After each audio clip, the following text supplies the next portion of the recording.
అభివృద్ధి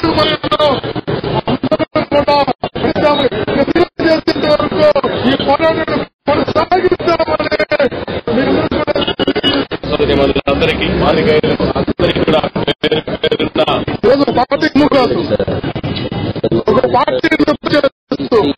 ఒక పార్టీని రక్షించడానికి తప్పిస్తూ పరిస్థిస్తూ తెలుగుదేశం పార్టీ కోసం ఇంతగా శ్రమిస్తున్నారంటే నిజంగా తెలుగుదేశం పార్టీ ఉన్నటువంటి నాయకులు కూడా ప్రజాప్రతినిధులు కూడా కార్యకర్తలు శ్రమిస్తున్నంతగా ఒక తెలుగుదేశం పార్టీ కోసం వాళ్ళు కూడా శ్రమించబడలేదు.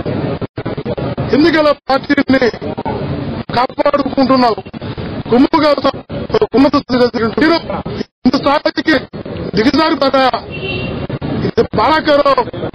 ఇది ఐఏఎస్ వ్యవస్థకే మచ్చ. నిజం కూడా ఇంతవరకు చిత్తూరు జిల్లా చరిత్రలో ఒక పార్టీకి ఏలాగా ఉన్నటువంటి ఘటన వరకు మేము చూడలేదు. ఈ రోజు నిజంగా బాధేస్తుంది.